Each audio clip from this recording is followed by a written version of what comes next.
ইরানের হাতে 2 বছর একেবারে নির্বিঘ্নে কোন রকমের অভাব অনটন ছাড়াই, অস্ত্রের কোনো ঘাটতি ছাড়াই যুদ্ধ পরিচালনা করতে পারে, যুদ্ধ টেনে নিয়ে যেতে পারে। 2 বছর। এক।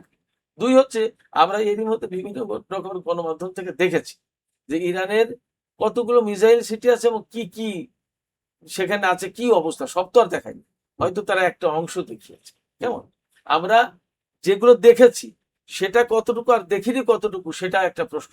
সুপ্রিয় দর্শক, আপনাদেরকে স্বাগত জানাচ্ছি বাংলা ভিশনের ফেসবুক এবং ইউটিউব চ্যানেলে।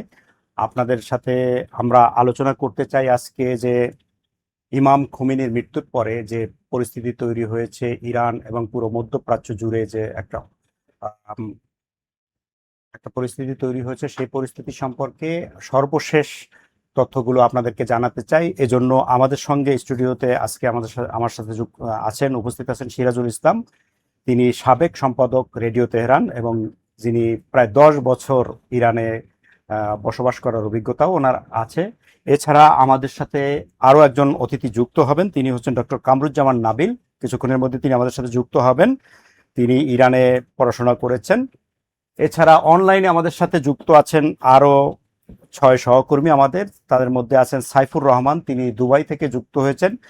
তিনি গালফ নিউজের সাবেক বিজনেস এডিটর হিসেবে কাজ করেছেন। এছাড়া বাহরাইন থেকে আছেন আমাদের সঙ্গে আনোয়ার হোসেন, এবং বাহরাইন থেকে আরো একজন যুক্ত আছেন, তিনি হচ্ছেন মোহাম্মদ মিজান, তিনি ব্যবসা করেন। এবং সৌদি আরবের রিয়াদ থেকে আমাদের সাথে যুক্ত আছেন মাহমুদুল হাসান পরশ, এবং প্যারিস থেকে আমাদের সঙ্গে যুক্ত আছেন ইয়াসির আরাফাত খোকন। আপনাদের সবাইকে ধন্যবাদ জানাচ্ছি এবং আমাদের সাথে যুক্ত হওয়ার জন্য আমন্ত্রণ জানাচ্ছি। জনাব সিরাজুল ইসলাম, আপনাকে দিয়ে আলোচনার সূত্রপাত করতে চাই যে ইমাম খোমেনির মৃত্যুর পরে ইরানের যে পরিস্থিতি তৈরি হয়েছে, এখন আসলে ইরান কোন দিকে যাচ্ছে? আপনার কাছে কি তথ্য আছে, আপনি কি মনে করছেন?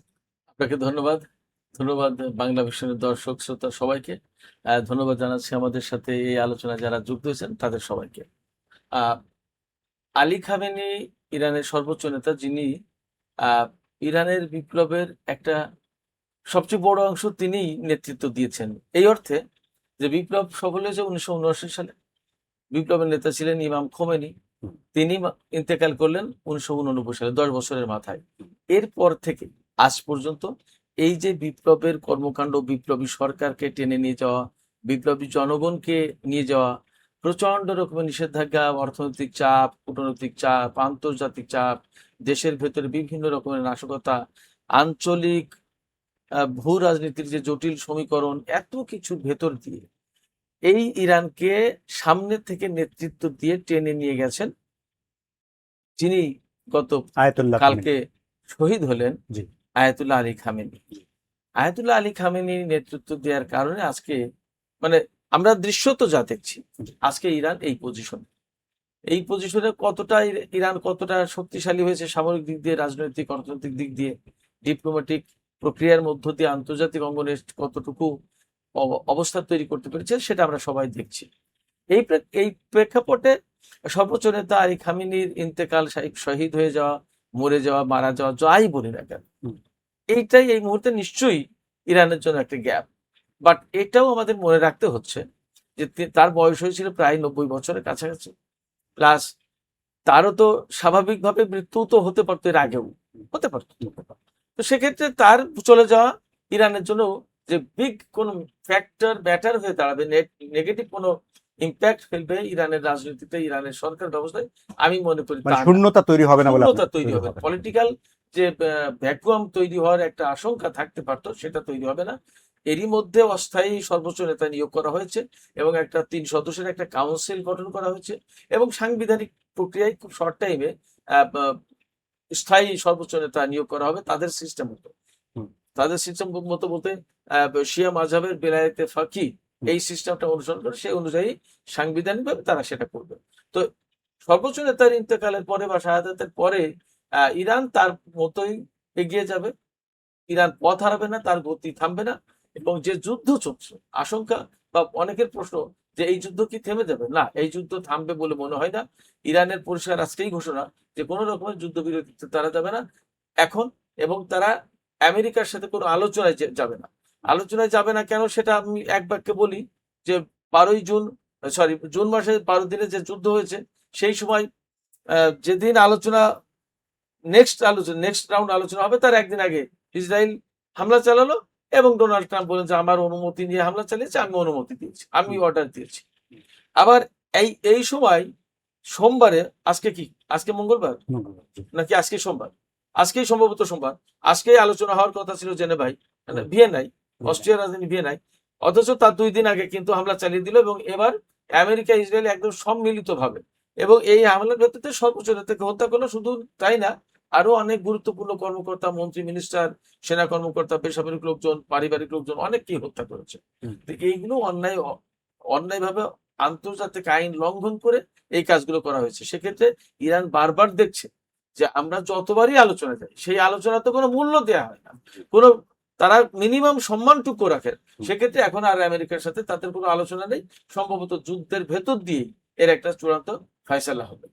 কিন্তু সেক্ষেত্রে ইরান কত দূর পর্যন্ত যাবে, যেখানে যেতে পারবে? কারণ হচ্ছে তাদের যে রসদ আছে, আমি বলছি যে অস্ত্র শস্ত্র যা আছে, সেটা কতটুকু, কি পরিমাণ আছে? এটা অনেক বড় প্রশ্ন, খুবই সময় উপযোগী প্রশ্ন। এই মুহূর্তে মানুষ এটাই জানতে চায় যে ইরান তো অনেকগুলো দেশের মার্কিন সামরিক ঘাঁটিতে হামলা চালিয়েছে, ইসরায়েলের সাথে যুদ্ধ করছে, আমেরিকার সাথে যুদ্ধ হচ্ছে, এবং এটা ক্রমেই ছড়িয়ে পড়ছে। তো এটার পরিণতি কি, কতদূর পারবে?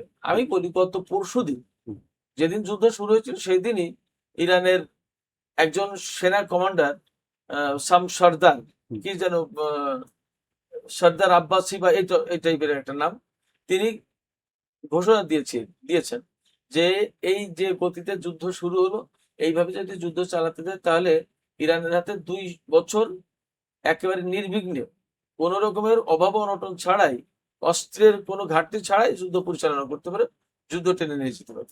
2 বছর। 2 হচ্ছে, আমরা এরই মধ্যে বিভিন্ন রকমের গণমাধ্যম থেকে দেখেছি যে ইরানের কতগুলো মিসাইল সিটি আছে এবং কি কি সেখানে আছে, কি অবস্থা, সব তো আর দেখায়নি, হয়তো তারা একটা অংশ দেখিয়েছে। কেমন, আমরা যেগুলো দেখেছি সেটা কতটুকু আর দেখিনি কতটুকু, সেটা একটা প্রশ্ন। সেক্ষেত্রে ইরান জানে, এবং যে সিচুয়েশন বহু বছর ধরে তাকে কেন্দ্র করে তৈরি করা হয়েছিল, সেই জায়গা থেকে সে জানতো বা জানে যে আমাকে লড়াই করেই বেঁচে থাকতে হবে।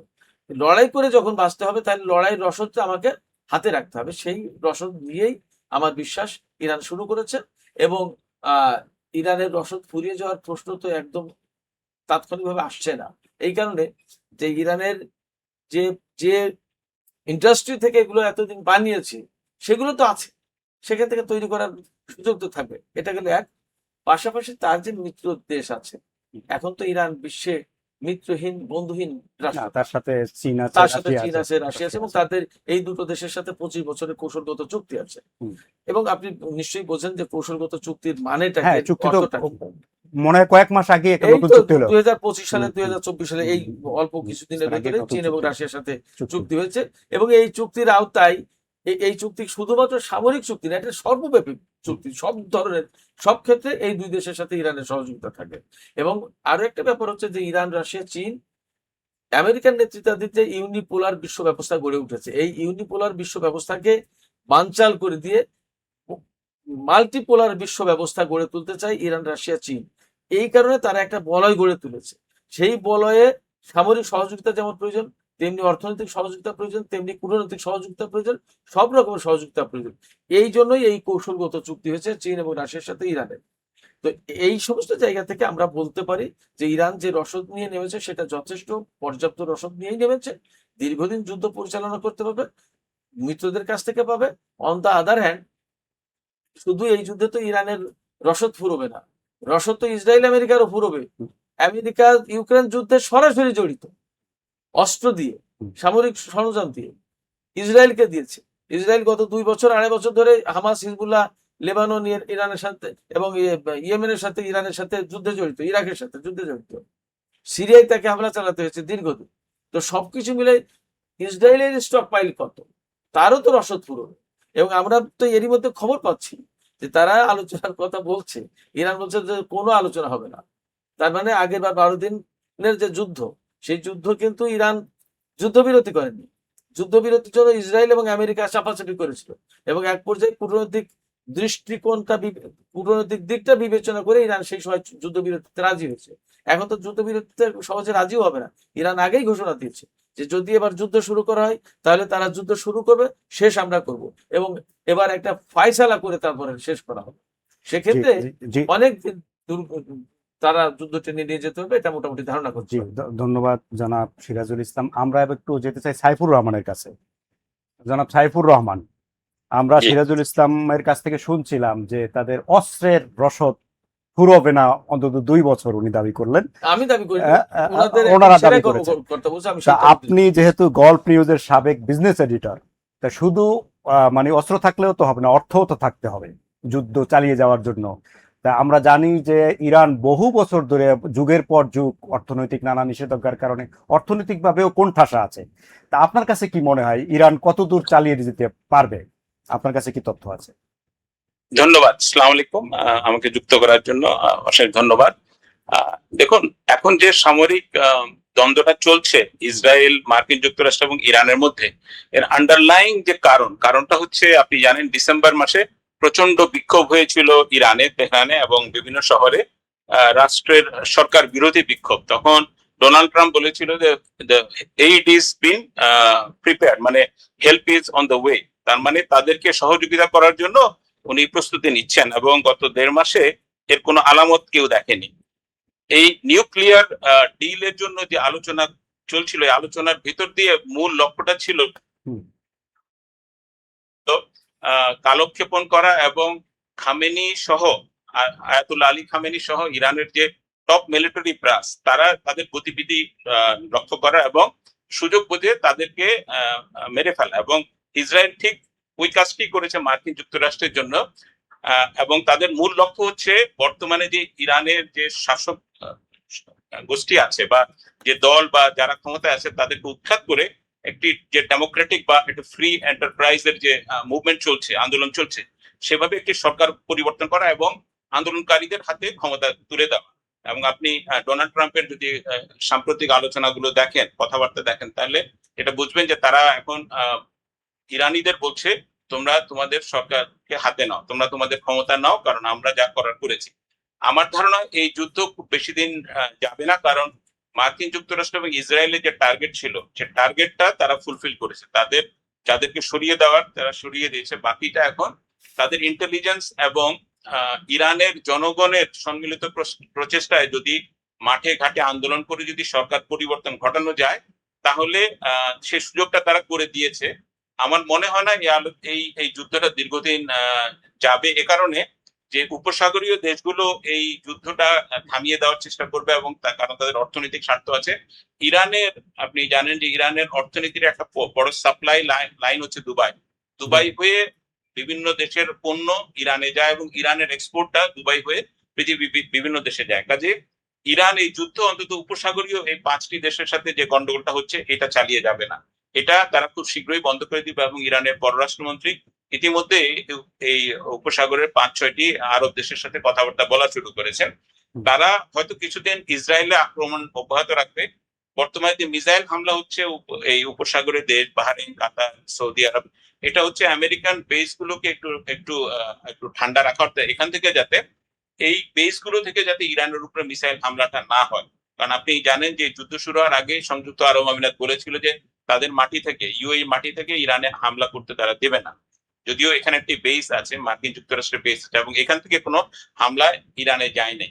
কাজে এই ইরানের সাথে যে উপসাগরীয় দেশগুলোর দ্বন্দ্বটা খুব শীঘ্রই ইয়ে হয়ে যাবে। আমি যতদূর জানি আগামী কাল থেকে হয়তো ইউএর এয়ার স্পেসটা খুলে যাবে। ইতিহাদ এবং এমিরেটস আগামীকাল 3টা পর্যন্ত সময় দিয়েছে, তারপরে এগুলি এয়ার স্পেসটা খুলে যাবে। তার মানে হচ্ছে যে ইরান থেকে আক্রমণটা বন্ধ হয়ে যাবে। এবং এই যুদ্ধ সাস্টেইনেবল না, অর্থাৎ উপসাগরের যে এই পার থেকে ওপারে যে মিসাইল, এটা কোনোভাবেই সাস্টেইনেবল, এটা কারো পক্ষেই যাচ্ছে না। এটা এক মুসলমান আরেক মুসলমানের সাথে সংঘাতে জড়িয়ে পড়ছে না। আমার মনে হয় না এটা ইরানিরাও চায় এবং উপসাগরেররাও চায়। আপনি দেখবেন যে উপসাগরের কোনো দেশ ইরানে কিন্তু ক্ষেপণাস্ত্র মারেনি এখন পর্যন্ত। তারা ধৈর্য ধরে শুধু তারা ইন্টারসেপ্ট করছে, কাজে তারা ডিফেন্সিভ অবস্থা নিয়েছে।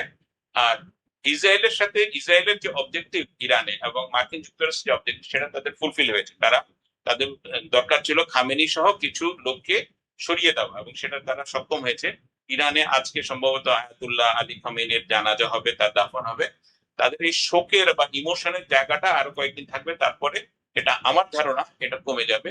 আর সংযুক্ত আরব আমিরাতে আমরা যারা আছি তাদের কিছু কিছু মানুষ যারা এদের সম্পর্কে কম জানেন তারা খুব ভয় ভীতিতে ছিলেন।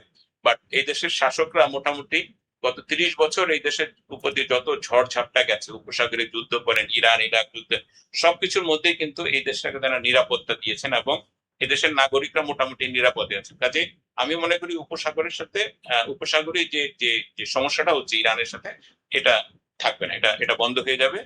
আর ইরান আর ইসরায়েল কতদিন চালাবে এটা আসলে তারাই জানে। ইসরায়েলের দিক থেকে আমার মনে হয় না আর তাদের কোনো অবজেক্টিভ আছে ইরানে হামলা করা। তা আমি মনে করি যে এটা কিছুদিনের মধ্যে শেষ হয়ে যাবে। ধন্যবাদ। আচ্ছা, আপনি যদি এই বিষয়ে কোনো মন্তব্য করেন, এরপরে আমরা যাব মাহমুদুল হাসান পরশ, সৌদি আরব থেকে আমাদের সাথে, সৌদি আরবের রিয়াদ থেকে যুক্ত হয়েছেন। আমরা তার আগে ওনার এই ব্যাপারে আমার বক্তব্য হচ্ছে যে হ্যাঁ, ভাই ঠিকই বলেছেন, সাইফুর অনেকটাই রহমান ঠিক ভাই। বলেছেন বলে আমি মনে করি। হুম। উপসাগর, একটা কথা আমি একটু সংশোধনী আকারে বলি। জি। ইরানের সাথে এই যে উপসাগরীয় যে আরব দেশগুলো, তাদের কারোর কিন্তু দ্বন্দ্ব হচ্ছে না, জি। এবং এই দুই পক্ষের ভিতরে কিন্তু কার্যত যুদ্ধ হচ্ছে না। জি। ইরান যে হামলা চালাচ্ছে এই সমস্ত দেশগুলোর উপরে বা তাদের স্বাধীনতা সার্বভৌমত্বের উপরেও হামলা চালাচ্ছে না, হামলা চালাচ্ছে শুধুমাত্র মার্কিন ঘাঁটিগুলো লক্ষ্য করে মেইনলি, বা মার্কিন ইন্টারেস্ট যেখানে আছে সেই জায়গায়। যেমন মার্কিন সেনারা যদি কোনো হোটেলে অবস্থান নিয়ে থাকে, তো সেই গোয়েন্দা তথ্য ইরানের কাছে যাচ্ছে, সেই হোটেলে হামলা চালানোর চেষ্টা করছে। এবং এই যে ভাই যেটা বললেন যে এই উপসাগরের দেশগুলো কিন্তু কোনো হামলা চালাচ্ছে না বা হামলার কথা বলছেও না ইরানের উপরে, তার কারণ তারা নিজেরাও জানে যে ইরান কার্যত ওই সমস্ত দেশের সরকারের সাথে কারোর বিরুদ্ধে যুদ্ধ করছে না, যুদ্ধ করছে শুধুমাত্র মার্কিন আমেরিকা এবং ঘাঁটিগুলোর ইসরায়েলের বিরুদ্ধে এবং মার্কিন ইন্টারেস্টের বিরুদ্ধে। এটা গেলে একটা জিনিস, আর একটা জিনিস একটু বলি যে এই যুদ্ধটা দীর্ঘায়িত হবে না একটা অংশে, সেটা হচ্ছে যে উপসাগরীয় যে এরিয়াটা, হুম। আমাদের কুয়েত, সৌদি আরব, বাহরাইন, কাতার, সংযুক্ত আরব আমিরাত, এই সমস্ত দেশের সাথে এই যে হামলা, এই হামলাগুলো খুব বেশি দিন কন্টিনিউ করবে না বলে আমি বিশ্বাস করি। কারণ এখানে ইরানের যে আলটিমেট গোল সেটা অ্যাচিভ হয়ে যাবে এই দু একদিনের ভিতরে, কারণ অনেক বেশি হামলা করছে মার্কিন ঘাঁটিগুলোতে, মার্কিন ইন্টারেস্টে। সেক্ষেত্রে এখানে ইরানের লক্ষ্য হাসিল হয়ে যাবে। থাকবে কি? থাকবে ইসরায়েল। এই ইসরায়েলের সাথে চূড়ান্ত একটা বোঝাপড়া হবে এবার, এটা আমার একদম দৃঢ় বিশ্বাস। কারণ 2 দিন অন্তর অন্তর ইসরায়েল এবং আমেরিকা, একটা মহান জাতি, ইরানের একটা সুসভ্যতার একটা জাতি, 2500 বছরের জাতের কৃষ্টি কালচার সভ্যতা, এই জাতিকে 2 দিন অন্তর অন্তর এসে মারতে যাবে আর এরা এরকম চুপ করবে আর মারে হজম করবে, এই জাতি ইরান না। অনেক সহ্য করেছে, এইবার সেই চূড়ান্ত লড়াই নেমেছে। ইসরায়েলের সাথে তাদের একটা ফাইনাল ফাইসালা কিছু হবে। আচ্ছা, মাহমুদুল হাসান পরশ কি আছেন? সৌদি আরব থেকে আমাদের সাথে যুক্ত হয়েছেন মাহমুদুল হাসান। ধন্যবাদ আপনাকে।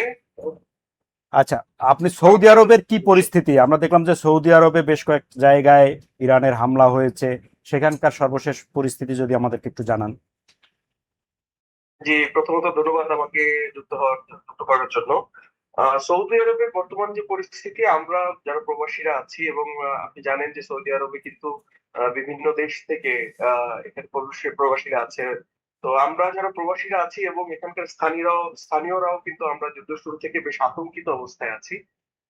যদিও বা সৌদি আরবে তুলনামূলক যে অন্যান্য গালফ কান্ট্রি গুলো আছে সেই হিসেবে কিন্তু তেমন বড় ধরনের কোনো হামলা হয়নি। আপনি জেনে থাকবেন ঠিক 2 থেকে 3 ঘন্টা আগে কিন্তু সৌদি আরবের দাম্মামে একটি তেল শোধনাগারে হামলা হয়েছে। এর পূর্বে একদিন পূর্বে কিন্তু রিয়াদে একটি বিস্ফোরণের ঘটনা ঘটেছে, কিন্তু এখনো পর্যন্ত এটা নিশ্চিত হয়নি যে এটা ইরানের হামলা থেকে এই বিস্ফোরণের ঘটনাটা ঘটেছে।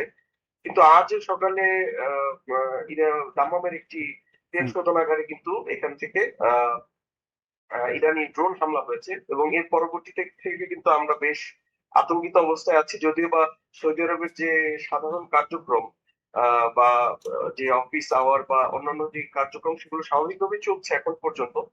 তার পরবর্তীতেও এখানে আমরা বেশ আতঙ্কিত অবস্থায় আছি, কেননা এখন পর্যন্ত অন্যান্য দেশে যেমন হামলা হয়েছিল, যেমন আমরা দেখতে পাচ্ছি বাহরাইন, কাতার, কুয়েতে যেমন হামলা হচ্ছিল, ঠিক তেমন হামলা এখানে না হলেও আমরা কিন্তু বেশ আতঙ্কিত অবস্থায় আছি এবং দেখা যাক যে আসলে বিষয়টা কোন দিকে গড়ায়। এখনো পর্যন্ত আমাদেরকে তেমন করে কোনো কিছু সরকারের পক্ষ থেকেও কিন্তু আমাদের তেমন কোনো কিছু জানানো হয়নি। আমরা অপেক্ষায় আছি কোনো নির্দেশনার জন্য।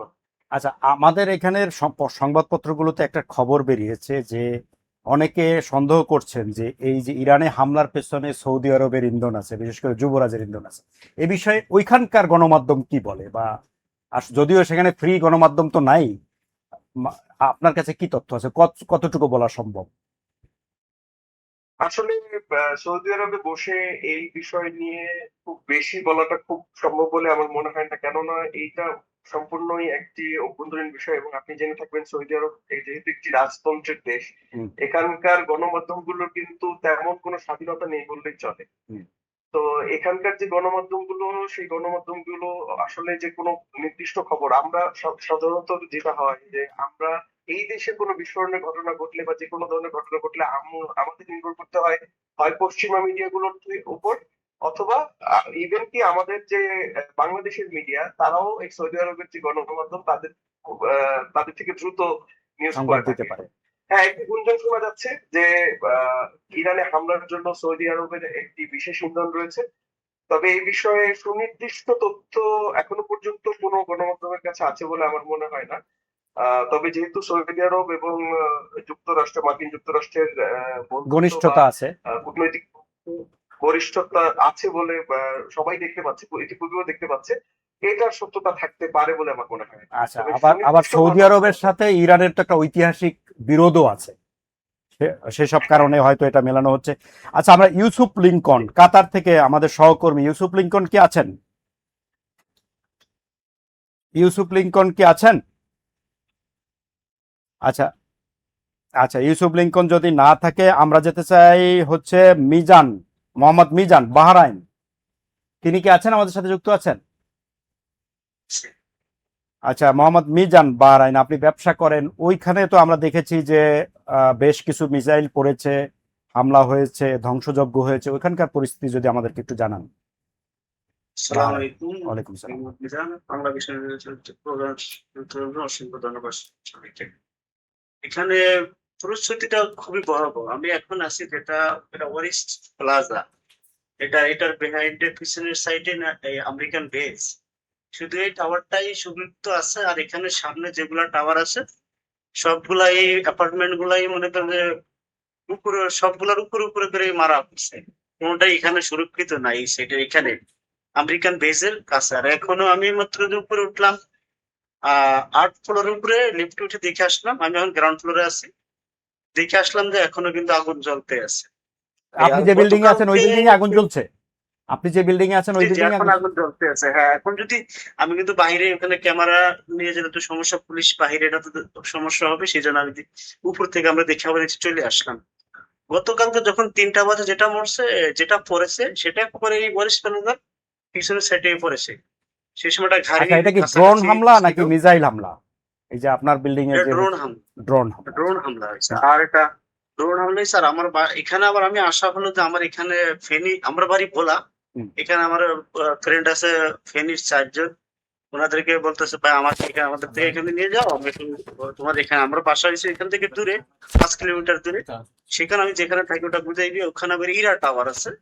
শনিবারে নামাজের মাগরিব, সরি, তারাবি নামাজ পড়তে বেরিয়েছে, সেই সময় কিন্তু ওই ইরা টাওয়ারও মারা হয়েছে আমাদের বাসার কাছাকাছি। তারপরে আরেকটা আছে আপনার কারণ প্লাজা ডিপ্লোম্যাটিক এরিয়া, ওটা তো মারা হয়েছে। আর আপনার বলে এসটিসি টাওয়ারের পাশে সিটি সেন্টার বলে সেফ এরিয়াতে, ওখানেও মারা হয়েছে। কিন্তু প্রতিনিয়ত দেখা যায় মনে হয়েছে যে না এখন ক্লিয়ার, পুরা শান্ত হয়ে গেছে। মনে হয় না যে আলহামদুলিল্লাহ সব ঠিক আছে, আমরা চলাফেরা করতে পারবো। এই দেখি যে আবার কিছুক্ষণের ভিতরে সাইলেন্ট বেজে উঠে আবারই মারা হইতেছে। এখন কি হয় আল্লাহ পাক, উপরে আল্লাহ পাকের বেশ ভালোই জানে। আমরা তো আর এটা বলতে পারি না কবে এই জায়গাতে যুদ্ধ বন্ধ হবে। আর আমরা আশাবদ্ধ থাকি ইনশাআল্লাহ অতি শীঘ্রই এই যুদ্ধটা বন্ধ হয়ে গেলে সবার জন্য ওই মঙ্গল হবে, ভালো হবে। আল্লাহ তাআলা সবারই সেভ করবে, এটাই আশাবদ্ধ রাখি আর কি। আমরা প্রবাসীরা খুবই আতঙ্কের এখানে, যে অলরেডি বাহরাইনে একজন মারা কি গেছে আমাদের সংখ্যক প্রবাসী আছে? বাংলাদেশি আছে কত বাহরাইনে? বাহরাইনে আগে ছিল প্রচুর। বাহরাইন তো একেবারে আমাদের অন্য পড়ার সময় অনেকে তুলনা করে বাহরাইন ভোলা জেলাটা দ্বীপের সমতুল্য।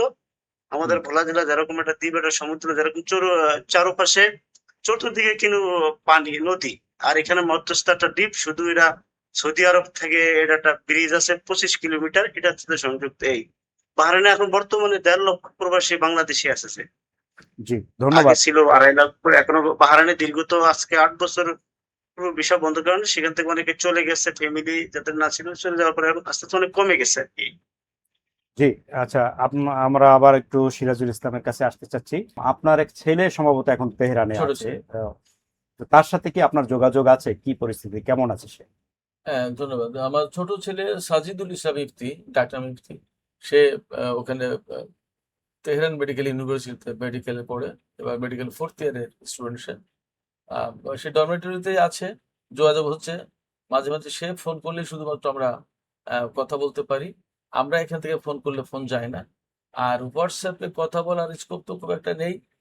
তাও মানে কোনো রকম খুঁটে যদি কোনো ভিপিএন টিপিএন পাই, তার ভিতর দিয়েই, তার মাধ্যমে আর কি কথা বলে।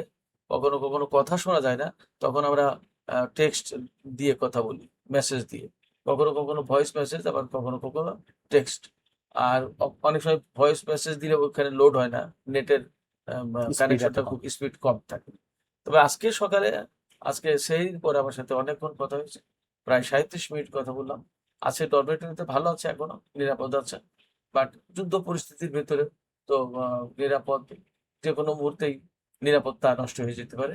এবং আশঙ্কার জায়গা হচ্ছে ইরানে, ইসরায়েল এবং আমেরিকা যেখানে হামলা চালায়, এরা তো বাছ বিচার করে, একেবারে বেসামরিক সামরিক সব শুদ্ধই হত্যা করে, একটা মেয়েদের ধ্বংস স্কুলে করে। তো হামলা হলো, সেটা প্রায় সেটা 150-র তো বেশি মারা গেল। স্কুলে হামলা চালিয়েছে একেবারে প্রথম দিনেই। হুম, আর গাজায়, ফিলিস্তিনে আমরা তো পরিষ্কার দেখেছি। দেখছি। হুম, ইরাকে, সিরিয়ায়, লিবিয়া, আফগানিস্তানে কি করেছে আমেরিকা, তা আমরা সবাই দেখেছি। সেক্ষেত্রে যে কোনো মুহূর্তেই এই, এখন যে চরম অনিশ্চয়তার ভিতরে নিরাপত্তাটুকু আছে, এই নিরাপত্তাটুকুও যে কোনো মুহূর্তে নষ্ট হয়ে যেতে পারে। সেক্ষেত্রে আমি বাংলাদেশ সরকারের কাছে, বিশেষ করে প্রধানমন্ত্রী জনাব তারেক রহমানের কাছে আমি আবেদন জানাতে চাই, ইরানের যত বাংলাদেশি আছে, আমার ছেলে সহ, খুব বেশি সংখ্যক না, মনে হয় 1,500, 2,000, 3,000 ম্যাক্সিমাম হবে, বৈধ অবৈধ মিলে। তাদেরকে যদি নিরাপত্তা দেওয়ার ব্যবস্থা করে, অর্থাৎ যদি কোনোভাবে তেহরান থেকে বা ইরান থেকে তাদেরকে নিরাপদ স্থানে সরিয়ে নেওয়ার ব্যবস্থা করা যায়, সেই চেষ্টাটুকু অন্তত বাংলাদেশ সরকার এবং ইরানের যে বাংলাদেশের দূতাবাস আছে, সেই দূতাবাসের পক্ষ থেকে যদি করা হয়, তাহলে সেটা অনেক বেশি উপকার হবে। এবং আমাদের মতো অনেক গার্ডিয়ান বা অনেক লোক এই মুহূর্তে এক ধরনের স্বস্তি নিঃশ্বাস ফেলতে পারবে। তবে আমার ছেলে এখনো নিরাপদ আছে, বা আমি তার কাছে জিজ্ঞেস করেছি যে ইরানে যত বাংলাদেশি আছে তাদের কেউ এ পর্যন্ত মারা গেছে বা কোনো ক্ষয়ক্ষতির শিকার হয়েছে কিনা, সবাই ভালো আছে কিনা। আমার ছেলে বলল তার জানা মতে এখনো সবকিছু ঠিকঠাক আছে, কোনো বাংলাদেশি হতাহতের কোনো ঘটনা ঘটেনি বা অসুবিধা হয়নি। তবে আমি যেহেতু রেডিও তেহরানে কাজ করতাম, যে রেডিও তেহরানে কাজ করতাম সেখানেই হামলা হয়েছে। আমাদের সহকর্মীরা সুস্থ আছে, ভালো আছে। মূলত ওখানে একটা IRIB কমপ্লেক্স, বিরাট বড় এরিয়া নিয়ে। আমরা ওয়ার্ল্ড সার্ভিস বিল্ডিং এ কাজ করতাম, হুম, বহির্বিশ্ব কার্যক্রমে। আর আজকে যে গতকালকে যে হামলাটা হয়েছে, সেটা এর পাশেই টেলিভিশন ভবন, ওটা ফার্সিতে সীমা ভবন বলে। হুম, সেদোয়া এবং সীমা, সেদোয়া মানে স্বর, ভয়েস, অর্থাৎ অডিও। হুম, রেডিও অফিস যেটা, সেইটা হলো সেদা অফিস, আর ফার্সি।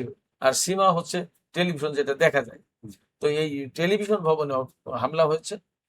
সে কারণে যার কারণে আমাদের কলিগরা, সাবেক কলিগরা মানে কোনো ক্ষয়ক্ষতির ভিতরে বা বিপদের ভিতরে পড়েনি, কিন্তু পড়তেও তো পারে। কারণ সব আহ, যে সম্প্রচার যন্ত্র, তারা তো সবাই ইরানের পক্ষেই কথা বলে কাজ করে। সেক্ষেত্রে আলটিমেটলি এই সমস্ত প্রতিষ্ঠানকে ইসরায়েল, আমেরিকা লক্ষ্যবস্তুতে পরিণত করতে পারে।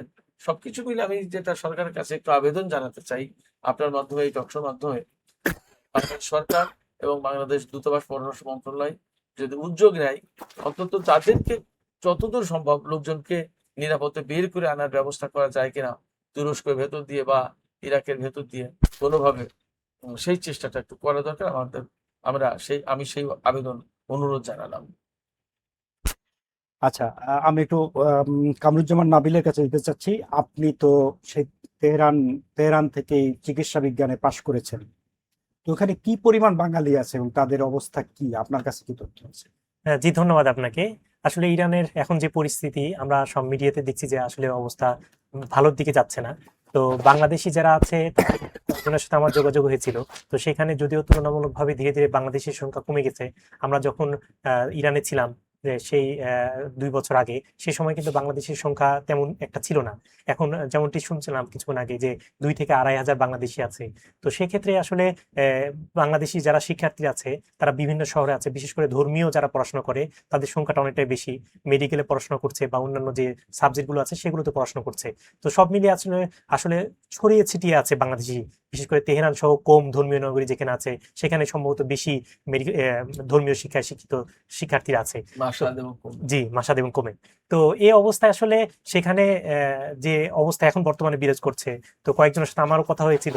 তো আসলে এই পরিস্থিতিতে তারা নিজেরা চেষ্টা করছে আসলে এই অবস্থায় নিজেদেরকে মানে সবকিছুর সাথে অবস্থার সাথে মানিয়ে নেওয়ার জন্য। কিন্তু তারপরে একটা পারিবারিক যে দুশ্চিন্তা, আমরা বাংলাদেশ থেকে ওনাদের জন্য যে চিন্তা করছি সেই বিষয়গুলো তাদেরকে হয়তো বা মানসিক স্ট্রেসে ফেলছে এবং তারা চেষ্টা করছে বা তারা চাচ্ছে যে আসলে যদি নিরাপদ অবস্থায়, যেটি বলছিলেন আমাদের আরেকজন অতিথি, যে বাংলাদেশে যদি তাদেরকে ফিরিয়ে নিয়ে আসা যায় তাহলে আমার মনে হয় যে এটা একটা ভালো একটা উদ্যোগ হতে পারে। জি, ধন্যবাদ। আমরা একটু প্যারিসে যেতে চাচ্ছি। ইয়াসির খোকন, কি আমাকে শুনতে পাচ্ছেন? জি, আমি শুনতে পাচ্ছি। আমাকে কি শুনতে পাচ্ছেন? জি, শুনতে পাচ্ছি। আচ্ছা, আপনার কাছে জিজ্ঞাসা যে আমেরিকা এবং ইসরায়েল মিলে যে ইরানের উপরে হামলা চালাচ্ছে, এতে পশ্চিমা অন্য দেশগুলো, ইউরোপের অবস্থান কি, বিশেষ করে আপনি ফ্রান্সের অবস্থান কি?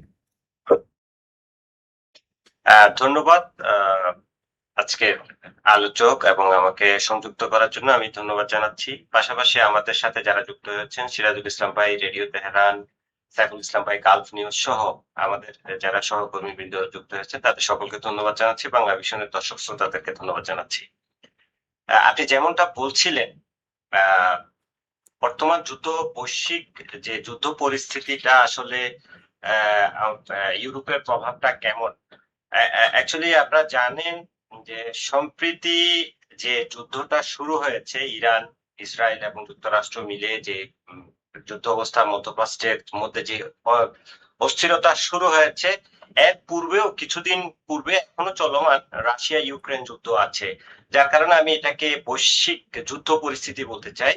এই প্রভাবটা খুব ভালোই প্রভাব পড়েছে ইউরোপে। আমি স্পেসিফিক কিছু পয়েন্ট যদি বলতে চাই, এই যুদ্ধের কারণে জ্বালানি নির্ভরতার একটা প্রভাব পড়েছে ইউরোপে। ভৌগোলিক নৈকট্য, শরণার্থী স্রোতের একটা প্রভাব বৃদ্ধি হওয়ার একটা আশঙ্কা, মানে এখানকার সামাজিক সংগঠনগুলো এবং বিভিন্ন অর্গানাইজেশন বলছে। নিরাপত্তা ও সামাজিক উত্তেজনা, অর্থনৈতিক অনিশ্চয়তা, কূটনৈতিক ও সামরিক বাধ্যবাধকতা, রাজনৈতিক মেরুকরণ। অ্যাকচুয়ালি আমি যদি বলি মধ্যপ্রাচ্যের সংঘাতটা আসলে কেন বেশি প্রভাব পড়ে, ইউরোপের কাছাকাছি অঞ্চল হওয়াতে, যে মধ্যপ্রাচ্যের যে কাছাকাছি অঞ্চল হওয়াতে এই প্রভাবটা খুব বেশি পড়ে। এখানে বিশেষ করে জ্বালানি নির্ভরতার কারণে বাজারের দাম বেড়ে যাচ্ছে, সরবরাহ ঝুঁকির সম্মুখীন হচ্ছে, লজিস্টিক খরচ বৃদ্ধি পাচ্ছে, নিরাপত্তা নিয়ন্ত্রণ ও পররাষ্ট্র এবং স্থানীয় রাজনীতিতেও এই বিষয়টা নিয়ে খুব বেশি প্রভাব পড়ছে। জি, এটা যদি আমি বিস্তারিত ভাবে বলতে চাই, আচ্ছা, যেমন আপনি তো এর আগে সংযুক্ত আরব আমিরাতে ছিলেন, সেখানে আপনার অনেক কলিগ, বন্ধু বান্ধব আছে, ওখানকার কি তথ্য আপনার কাছে আছে? অ্যাকচুয়ালি আমি তো দীর্ঘদিন দুবাইতে ছিলাম। আমি গতকালকেও আমার পরিবারের সদস্যদের সাথে কথা বলেছি। আমার ছোট ভাই আছে ওখানে, আমার বোন জামাই আছে, পাশাপাশি আমার সাংবাদিক সহকর্মীরা আছে। তারা খুবই উদ্বেগ প্রকাশ করেছে, কেননা এখানে বারবার বলা হচ্ছে প্রতিবেশী রাষ্ট্রকে আমরা টার্গেট করছি না, আমরা যে আমেরিকান ঘাঁটি বা যে বেস গুলো আছে তাকে টার্গেট করা হচ্ছে। কিন্তু দুঃখজনক হলেও সত্য যে এখানে দুবাই এয়ারপোর্টে হামলা হয়েছে, পাশাপাশি বুর্জ খলিফার পাশে হামলা হয়েছে। এখান থেকে আমেরিকান বেসটা কিন্তু যথেষ্ট দূরত্ব ছিল। তো টার্গেট কিন্তু ঠিক এয়ারপোর্টকে কেন্দ্র করে, বিভিন্ন বহুতল ভবনকে কেন্দ্র করে। তো এমনটাই শুনছি, খুবই উদ্বেগের বিষয়। রাতে আমি আবুধাবিতে কথা বলেছি, আবুধাবির আমার এক কলিগের সাথে কথা বলেছি। তিনি মোহ আওয়াজ, এবং উনি বলছে কোনোভাবে ঘুমানোর কোনো পরিস্থিতি নাই, খুবই উদ্বেগ উৎকণ্ঠার ভিতরে কাটাচ্ছে তাদের বক্তব্য আমি যেটা পেলাম। আচ্ছা, যদিও বা টেলিভিশন বা গণমাধ্যমগুলো যে পরিমাণ ক্ষয়ক্ষতির বিষয়টা আসলে আমি মনে করছি না একজাক্টলি পুরোপুরি আসতেছে, মানে এটার ব্যাপারে আমার একটা সন্দিহান আচ্ছা রয়েছে। আচ্ছা আমরা একটু ক্রস চেক করি। সাইফুর রহমান কি আমাদের সাথে আছেন? সাইফুর রহমান, জি জি, আসসালামু আলাইকুম। সাবেক আছি। Business editor, Gulf news. আচ্ছা, যেটা ইয়াসির খোকন বলছিল, আপনি যদি একটু যুক্ত করেন, আপনি যেহেতু দুবাইতে আছেন এখন, ওখানে যে হামলাগুলো হয়েছে সেগুলো কেমন ক্ষয়ক্ষতি হয়েছে আর ওখানকার পরিস্থিতি এখন কি? এই পর্যন্ত ইউএই গভর্নমেন্ট যেটা বলেছে প্রায় 541টা ড্রোন এবং প্রায় বেশ কিছু মিসাইল, ব্যালিস্টিক মিসাইল এবং ক্রুজ মিসাইল হামলা হয়েছে। এগুলো সবগুলোকে কিন্তু ইন্টারসেপ্ট করা হয়েছে, যার ফলে এখন ইন্টারসেপ্টের জায়গাটা, অর্থাৎ যে জায়গায় অ্যাটাক করা হচ্ছে এবং ইন্টারসেপ্টের জায়গাটা উপর ডিপেন্ড করছে যে আপনার ইন্টারসেপশনের পরে এই যে এই এই যে ধ্বংস স্তূপের এই যে ধ্বংসাবশেষ বোমার কোথায় পড়ে? ধ্বংসগুলো যে কোথায় পড়বে। হুম। কিছু কিছু টুকরো, যেমন একটা টুকরো পড়েছে ওই যে পাম জুমেরাতে, কিছু পড়েছে বুর্জ খলিফার আশেপাশে, এয়ারপোর্টে বোধহয় আবুধাবি এয়ারপোর্ট এবং দুবাই এয়ারপোর্টেও কিছু পড়েছে। এখন এক্স্যাক্টলি ইরান কি এই স্থাপনাগুলোকে টার্গেট করে হামলা করেছে কিনা আমরা জানি না, তবে এই টুকরোগুলো বিভিন্ন জায়গায় পড়েছে, যেমন দুবাই পাশে, দুবাই আবুধাবি শারজার পাশে, আর নাদাতে আজমানে কিছু পড়েছে। তো যদি এদিকে হামলা হয়ে থাকে ইরান, তাহলে আমি মনে করি যে এটা কৌশলগত একটা ভুল। যুদ্ধের কিছু কৌশল থাকে যে আপনি কোথায় হামলা করবেন। আপনার যদি মার্কিন ঘাঁটিতে হামলা করতে হয়, তাহলে মার্কিন ঘাঁটিতে হামলাটা করা উচিত। তার বাইরে যদি আপনি করেন, তাহলে এই আরব দেশের যে মুসলমান বা এই যে জনগোষ্ঠী আছে, তাদেরকে আপনি কিন্তু প্রতিপক্ষ বানিয়ে নিচ্ছেন। ইরান এই কাজটা করবে কিনা বা তারা তাদের মস্তিষ্ক এত স্থূল কিনা আমি জানি না। যুদ্ধটা হচ্ছে ইসরায়েলের সাথে ইরানের। এই যুদ্ধ যদি আরব দেশগুলোর উপর চাপিয়ে দেওয়া হয় ইরানের থেকে, তাহলে ইরান অনেকগুলো ফ্রন্ট যুদ্ধক্ষেত্র তৈরি করছে, যেটা সামাল দেওয়াটা তার পক্ষে সম্ভব হবে না। আর এটা তারা হয়তো এই কারণেও করে থাকতে পারে যাতে এই দেশগুলো ইসরায়েলের উপর চাপ সৃষ্টি করে, কারণ আপনি জানেন বাহরাইন এবং সংযুক্ত আরব আমিরাতের সাথে ইসরায়েলের শান্তি চুক্তি আছে।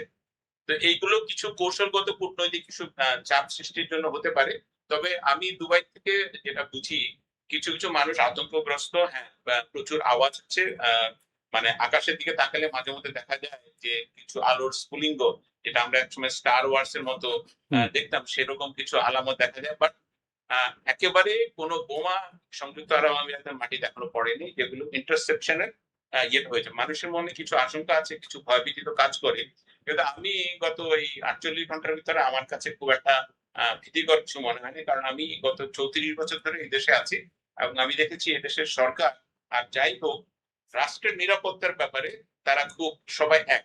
এবং এদেশের গত প্রায় 15 বছর ধরে প্রচুর ডিফেন্স হার্ডওয়্যার প্রকিউরমেন্ট করেছে সংযুক্ত আরব আমিরাত, এবং আপনি জানেন এখানে প্রচুর F-16 থেকে শুরু করে অনেক ধরনের যুদ্ধাস্ত্র সংযুক্ত আরব আমিরাত ক্রয় করে তাদের ট্রেনিং নিয়ে রেডিনেস আছে, অর্থাৎ দেশটাকে রক্ষা করার জন্য পর্যাপ্ত পরিমাণ প্রস্তুতি তাদের আছে, প্রস্তুতি।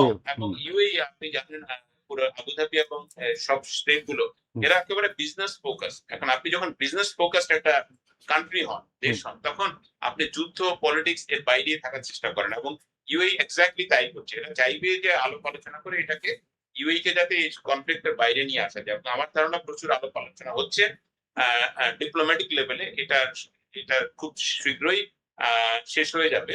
আমি খুব একটা আতঙ্কিত না, তবে বেশ কিছু মানুষ আছে ভয় ভীতির মধ্যে আছে।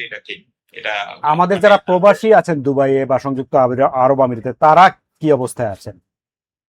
বাংলাদেশ যেমন অনেকে শনিবার রাতে না ঘুমিয়ে কাটিয়েছেন, সারা রাত থেকে কাটিয়েছেন ভয়ে। এটা কি একটা আশঙ্কা তো আসে, আপনার আশেপাশে যখন বোমা বিস্ফোরণের শব্দ আসে তখন আপনার পক্ষে ঘুমানোটা ডিফিকাল্ট। তবে আমি আমার কথা বলতে পারি, অনেকের কথাই বলতে পারি, আমরা নিশ্চিন্তই ছিলাম এবং এখন পর্যন্ত নিশ্চিন্তই আছি। একটু আশঙ্কা থাকে যে যে কোনো সময় কি কিছু হতে পারে, বাট এই দেশটার সরকার গত 35 বছর ধরে অনেক রিজিনাল কনফ্লিক্টের থেকে দেশটাকে বের করে নিয়ে এসেছে।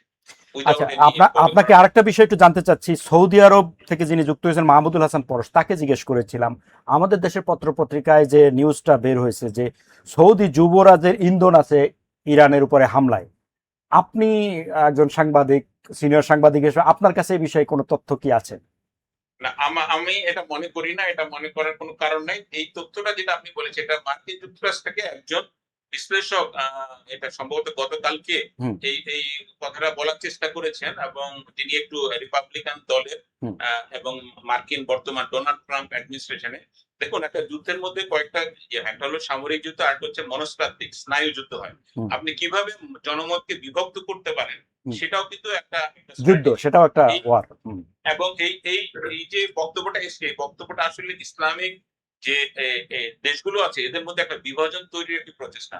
কোন মুসলমান রাষ্ট্রের নেতা আমি মনে করি না ইরানকে মানে ইসরায়েলকে দিয়ে হামলা করানোর জন্য ইন্ধন যোগাবে, আমি এটা কখনোই মনে করি না। তবে ইরানের সাথে পারস্য সাম্রাজ্যের সাথে আরব দেশগুলোর কয়েক হাজার বছর ধরে একটা দ্বান্দ্বিক সম্পর্ক আছে। আচ্ছা। আরব, কারণ পারস্যের লোকজন এরা আরব না, এরা হচ্ছে ইরানিয়ান, হুম। এবং তাদের মধ্যে শিয়া সম্প্রদায়ের ইয়েটা বেশি, কিন্তু তারা মুসলমান। এবং এই যেহেতু ইসলামিক একটা ইয়ে রয়েছে এখানে সবার মধ্যে, আমার মনে হয় না এই অভিযোগটা সত্যি। এই কোন আরব দেশের কোন নেতাই ইরানে ইসরায়েলকে দিয়ে অন্তত মানে মিসাইল মারার পক্ষে ইন্ধন দিবেন না। এটা একটা প্রোপাগান্ডা, এবং আমি এটাকে প্রোপাগান্ডা হিসেবে দিতে চাই, কারণ এই প্রোপাগান্ডার উদ্দেশ্য হচ্ছে যে আরব বিশ্বকে যতটা পারা যায় বিভক্ত করে দেওয়া। বিভক্ত করা। আচ্ছা, সিরাজুল ইসলাম আপনি এই বিষয়ে কি বলবেন? আপনার কাছে কি তথ্য আছে? আমি সাহেব ভাই যে কথা বললেন এই কথার সাথে আমি অনেকটাই একমত হুম। যে এই যে যুদ্ধ যেটা হয় সশস্ত্র, হুম। এটা একটা। হুম। আর যুদ্ধের একটা বড় অংশ হচ্ছে মনস্তাত্ত্বিক যুদ্ধ, যেটা সাইকোলজিক্যাল ওয়ারফেয়ার যেটা। তো এই সাইকোলজিক্যাল ওয়ারফেয়ার পার্ট হতে পারে এটা।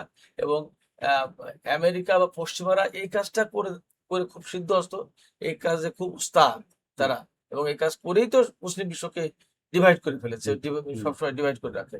তা না হলে আজকে ইরানের সাথে প্রতিবেশী আরব দেশগুলোর এরকম দ্বন্দ্ব থাকবে কেন? তাদের কারণেই হয়েছে। এবং এই মুহূর্তে যাতে আরব দেশগুলো ক্ষিপ্ত হয়ে সৌদি আরবের নেতৃত্বে ইরানের বিরুদ্ধে যুদ্ধে জড়িয়ে যায়, বা মারাত্মক রকমের দ্বন্দ্ব করে, বা আন্তর্জাতিক অঙ্গনে ইরানকে কোণঠাসা করার জন্য এরা যাতে জোটবদ্ধ হয়, এইরকম একটা চেষ্টার অংশ হিসেবে এই কথা বলা হয়ে থাকতে পারে যে সৌদি যুবরাজ মোহাম্মদ বিন সালমান তিনি ভেতরে ভেতরে অনেক বেশি অনুরোধ করেছেন বা চাপ সৃষ্টি করেছেন যে ইরানের সরকার পরিবর্তন করে দাও। এটা হতে পারে। আবার আর একটা জিনিস হচ্ছে কি, যে যেহেতু দীর্ঘদিন ধরে ইরান সৌদি আরবের ভেতরে একটা দ্বন্দ্বের সম্পর্ক বিরাজমান, যদিও ইদানিং এই সিচুয়েশনটা অনেকটা কুল ডাউন হয়েছে, হুম। তো দ্বন্দ্বের সম্পর্কটা বিরাজমান। এবং যদি এইটা তাদের ভেতরে মনে এসে থাকে হুম। যে ঠিক আছে, বহুদিন তো দ্বন্দ্ব ছিল, হুম। এখন সুযোগ একটা হয়েছে আমেরিকা ইসরায়েলকে দিয়ে একেবারে ইরানকে ভালো মতো শিক্ষা একটা দিয়ে দিই, হুম। যদি পারে ওরা দিক, আমরা তো দিচ্ছি না, ঠিক আছে করো, তোমরা যা পারো করো, ভালো মতো করো। হুম। এমন হলেও হতে পারে, অসম্ভব কিছু না। তবে আমার কাছে মনে হচ্ছে মোটা দাগে যে এই সম্ভাবনাটা কম, বরং সম্ভাবনা ওইটাই বেশি যে পাশ্চাত্য আরব এবং মুসলমানদের ভিতরে এবং ইরানের ভিতরে একটা ডিভিশন তৈরি করে আহ একটা সিচুয়েশন ক্রিয়েট করতে যাচ্ছে, যে সিচুয়েশনের প্রেক্ষাপটে আরব দেশগুলো ঐক্যবদ্ধভাবে হয় ইরানের বিরুদ্ধে যুদ্ধ ঘোষণা করবে, অথবা আন্তর্জাতিক অঙ্গনে ইরানের উপর আরো চাপ সৃষ্টির চাপ জন্য সৃষ্টি করবে। ব্যবস্থা নেবে। আচ্ছা, ডক্টর কামরুজ্জামান নাবিল, আপনার কাছে কি মনে হয় যে আপনি তো দীর্ঘদিন ইরানে ছিলেন, তো ইরান এই যে যুদ্ধটা কতদিন চালিয়ে নিতে পারবে? তাদের অস্ত্র শস্ত্র এবং আর্থিক সামর্থ্য কতটুকু আছে?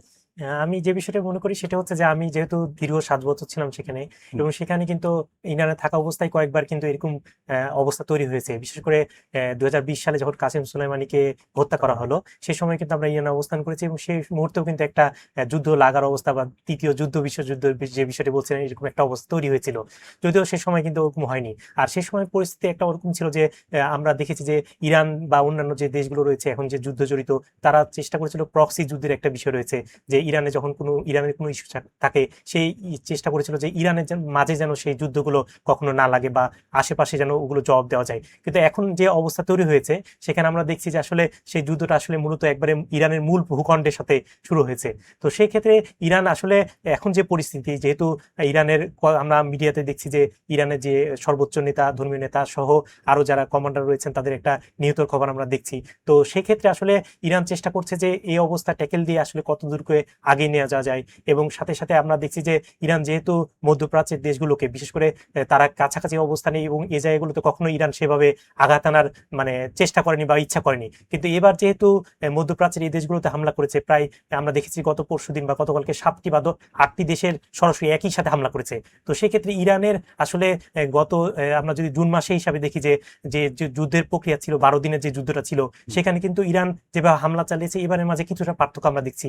পাল্লায় পাল্লায় সে মানে যুদ্ধের হামলার পরিমাণটা বাড়ছে এবং ধীর স্থির ভাবে সেই যুদ্ধের তীব্রতা বাড়ছে। তো সেক্ষেত্রে আমার কাছে মনে হয় যে আসলে এই যুদ্ধ ইরান কিছুদিন হলেও চালিয়ে যাবে, যেহেতু মানে আমেরিকা যেহেতু ইরানের বিপক্ষে একবারে বড় ধরনের একটি করেছে, ইরানও চেষ্টা করছে আসলে যে এই জবাবটা আসলে শক্তভাবে দেওয়া যায় কিনা। সেটি আমার কাছে মনে হয় যে এটি দীর্ঘস্থায়ী হবে, এবং আসলে এটি যদি আমেরিকার পক্ষ থেকে যদি বড় ধরনের মাথা নিচু না করে ইরানের কাছে নত না করে, আমার কাছে মনে হয় না যে এই যুদ্ধ থামবে।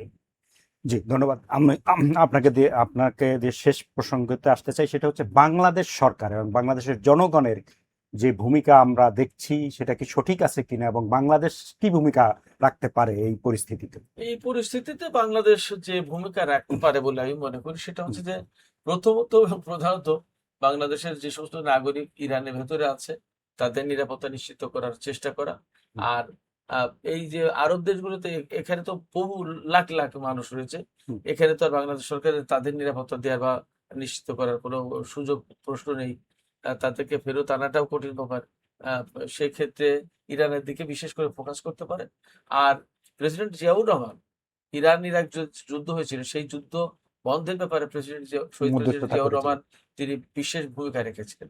তারই সন্তান, তারই ছেলে জনাব তারেক রহমান এখন বাংলাদেশের প্রধানমন্ত্রী। তিনি যদি উদ্যোগ নিতে চান বা নিতে পারেন, তাহলে আমার মনে হয় যে অনেক বড় একটা কাজ হয়, এবং তার পক্ষ থেকে সেটা এইরকম একটা উদ্যোগ নেওয়ার চেষ্টা করা, এটা তো অসম্ভব কিছু না।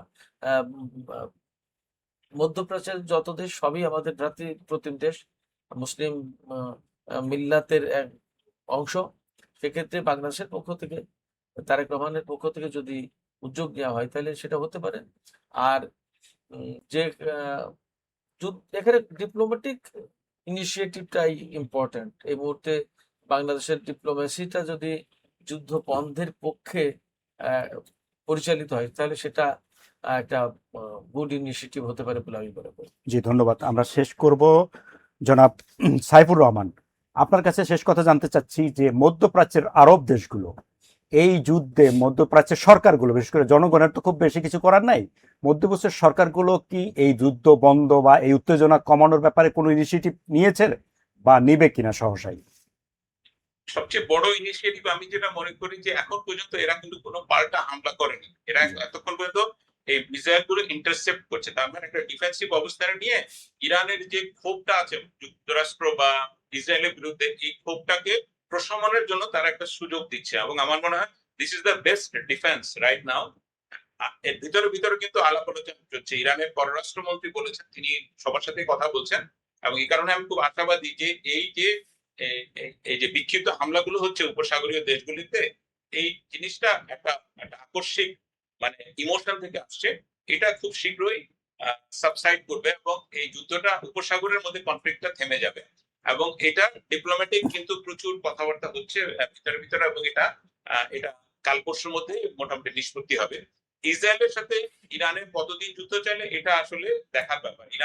ইসরায়েল থেকেও আমার মনে হয় না হামলা আর খুব একটা সুযোগ আছে বা করবে তারা, কারণ তাদের অবজেক্টিভ যেটা সেটা ফুলফিল হয়ে গেছে। কাজে ইরান কিছুদিন সময় নিবে একটু তাদের ইমোশনটাকে কন্ট্রোল করার জন্য, আর তাদেরও একটা কিছু জবাব দেওয়া বা সারা টিমকে দেখানোর একটা দরকার যে আমরাও কিছু করতে পারি, সেই জায়গা থেকে তারা এইসব বিক্ষিপ্ত হামলাটা করছে।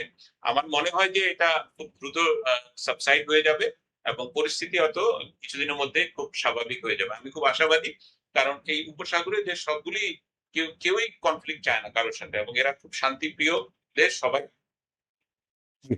ধন্যবাদ। চায় অর্থনৈতিক ভাবে প্রবৃদ্ধির দিকে এগিয়ে। জি ধন্যবাদ জনাব সাইফুর রহমান, আপনি দুবাই থেকে যুক্ত হয়েছিলেন। এছাড়া বাহরাইন থেকে আমাদের সাথে দুইজন যুক্ত ছিলেন, আনোয়ার হোসেন এবং মোহাম্মদ মিজান। এছাড়া সৌদি আরব থেকে আমাদের সাথে যুক্ত ছিলেন মাহমুদুল হাসান পরশ এবং ইয়াসির আরাফাত যুক্ত ছিলেন আমাদের সাথে প্যারিস থেকে। তো এছাড়া আমরা স্টুডিওতে পেয়েছিলাম ডক্টর কামরুজ্জামান নাবিল এবং সিরাজুল ইসলাম। আপনাদের দুইজনকেও ধন্যবাদ জানাচ্ছি এবং সুপ্রিয় দর্শক আপনাদেরকে অসংখ্য ধন্যবাদ জানাচ্ছি এতক্ষণ ধৈর্য ধরে আমাদের এই আলোচনা শোনার জন্য। শীঘ্রই আবার আপনাদের সঙ্গে দেখা হবে সেই আশা করছি। আর আজকের আলোচকরা যেভাবে আশাবাদ ব্যক্ত করলেন যে মধ্যপ্রাচ্যে ইরানকে ঘিরে যে উত্তেজনা চলছে সেটা শীঘ্রই থেমে যাবে এবং একটা শান্তিপূর্ণ সমাধান হবে সেই প্রত্যাশা আমরা করছি। এবং প্রবাসী যে বাংলাদেশিরা বিভিন্ন দেশে ছড়িয়ে ছিটিয়ে আছেন মধ্যপ্রাচ্যের দেশগুলোতে, তারা নিরাপদে থাকবেন এবং বাংলাদেশ সরকারও তাদেরকে ফিরিয়ে আনার জন্য বা নিরাপত্তা নিশ্চিত করার জন্য কার্যকর পদক্ষেপ নেবে সে প্রত্যাশা করছি। আমরা তারেক রহমানের নেতৃত্বে নতুন সরকার, সবাই ভালো থাকবেন, শীঘ্রই আবার আপনাদের সঙ্গে দেখা হবে সেই প্রত্যাশা করছি। আল্লাহ হাফেজ।